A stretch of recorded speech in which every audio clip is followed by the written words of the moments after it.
Hi everyone, Dan Cassidy here. Welcome to the Washington Weekly Podcast on the UBS In the Now podcast channel. Our conversation today will dive into what the future might have in store for infrastructure here in America, near-term focuses of Congress, and more. So joining me here on the line for the conversation this week, as always, glad to welcome back Shane Lieberman, Federal Affairs Manager with the UBS U.S. Office of Public Policy in Washington, D.C. So, Shane, great to be with you as always. Thank you for joining us on the eve of Easter weekend and looking forward to digging into some of these topics with you. Thanks, Dan. Always good to be with you. And with Easter and baseball here, it feels like it's truly spring now. Yeah, absolutely. It's great to see some Yankee baseball on today. So all good things. So a few topics I wanted to catch up with you on. I know a couple of weeks back on the podcast, we did spend some time touching on the prospects for infrastructure legislation. Looking back this week, that's become more real. I know on yesterday, President Biden outlined some elements of his program proposal in Pittsburgh, Pennsylvania. So I'm curious, Shane, what can you share with us in terms of the notable components of that proposal and even how the president plans to fund it? Yeah, great question. I think we've been talking about this for a while now, and this announcement yesterday is kind of more of a kickoff event to announce his infrastructure plan, paired with some tax increases to help pay for it. And this will set off probably weeks, if not months, of discussion and debate before it's enacted. So this plan should be viewed as kind of a starting point, not the final plan.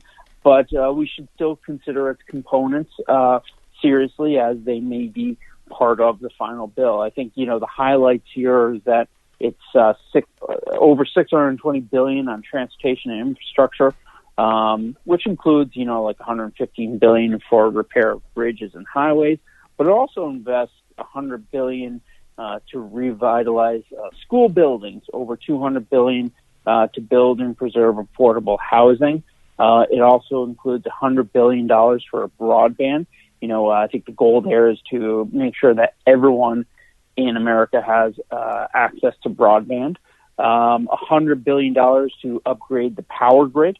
Obviously with the recent events in Texas, that's been highlighted, but this has been a long existing problem that Congress has been keeping an eye on and really wants to make sure that the power grid is secure. And additionally, there's almost over $170 billion for electric vehicle investment.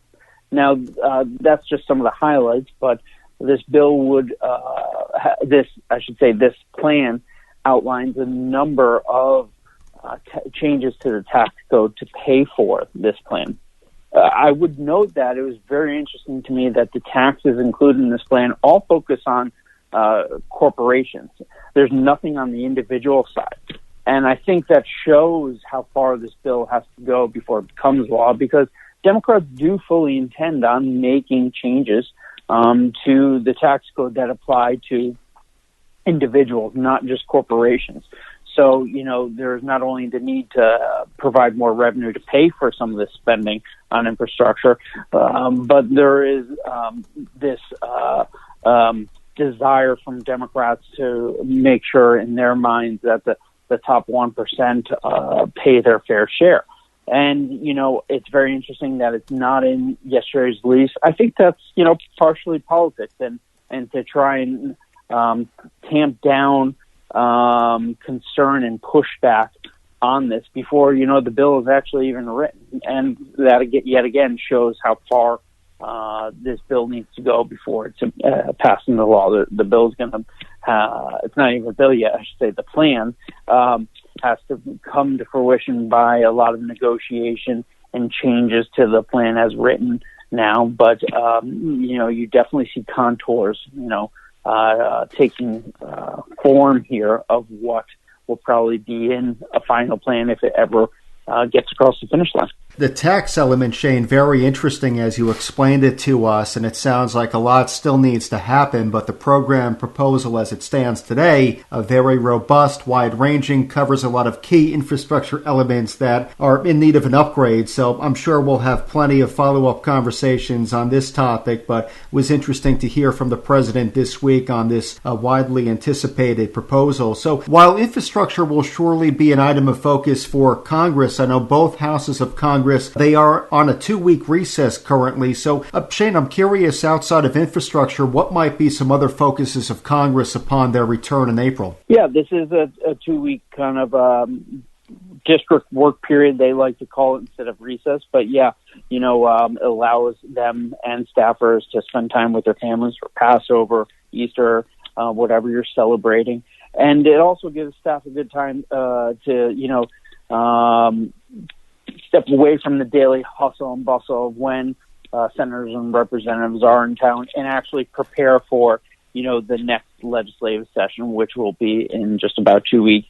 In the Senate, they're going to take up probably a variety of U.S.-China policies, but these will mostly be bipartisan measures.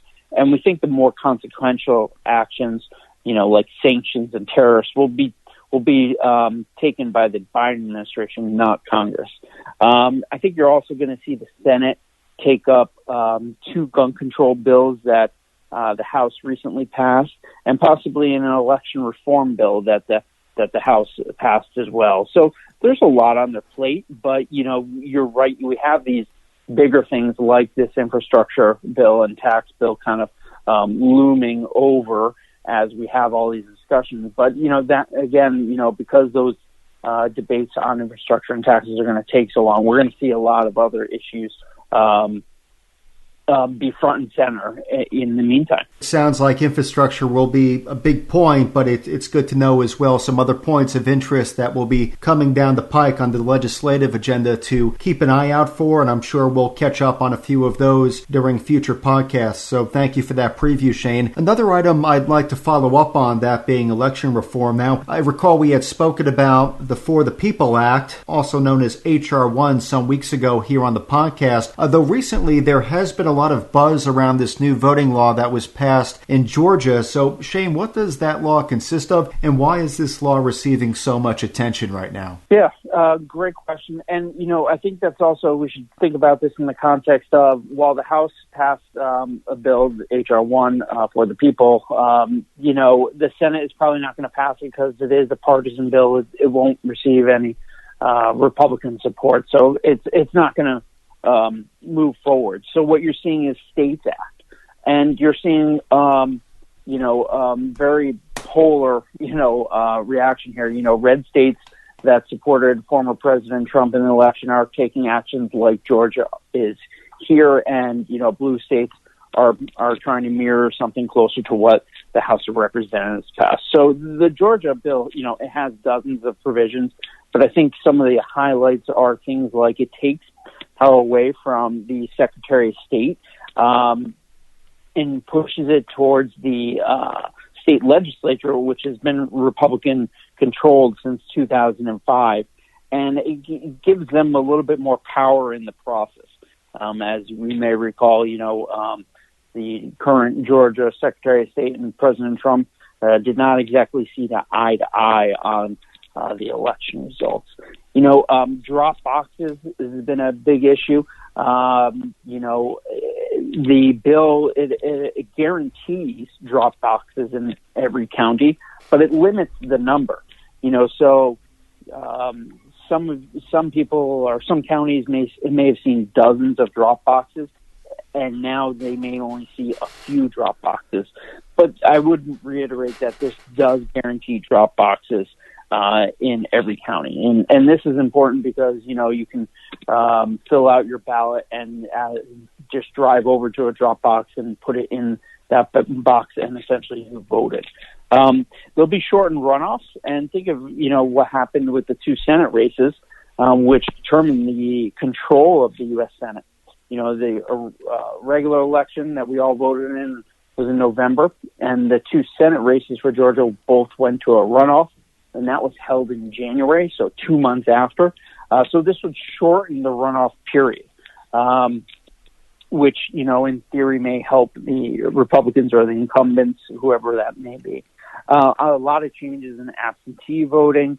A big one that's gotten a lot of pushback is there's this food and drink restriction. Essentially, I think this one comes down to, makes it a misdemeanor for any person to give or offer any money or gifts, which includes food and drinks to any voter within a polling place. So, someone, who maybe they're wearing a campaign sticker can't come up and offer you a sandwich or a drink. And, this has garnered a lot of attention saying, you can't even give someone a cup of water. But I would say I think there actually is, kind of an allowance for someone to get water at a polling station. And there are other provisions, but this has gotten Democrats and their supporters fired up, and they're pushing back. They're starting to get big Georgia companies like Delta and Coca-Cola on their side and pushing back. So this isn't the last you've heard of this law. I think it's going to actually not just play out in the weeks and months to come, but in future elections in Georgia.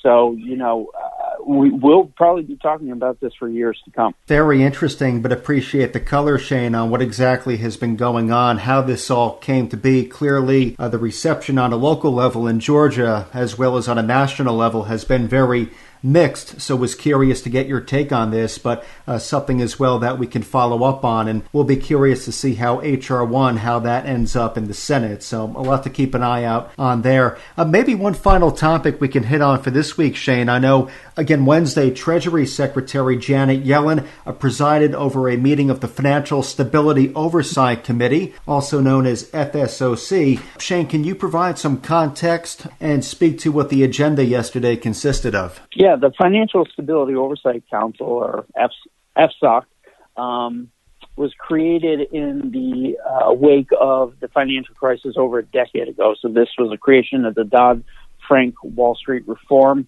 Act. And, the FSOC, it really is, it's to identify and mitigate threats to the stability of the financial system, particularly those that are not relevant to traditional banking.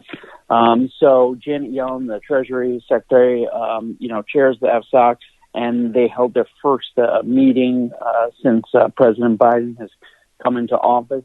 And, they got to work. Janet Yellen has expressed an interest in looking at hedge funds. And you can imagine that would be a priority right now, given what's going on with GameStop and other things in the hedge fund universe. So I think that will be of great interest to the FSOC.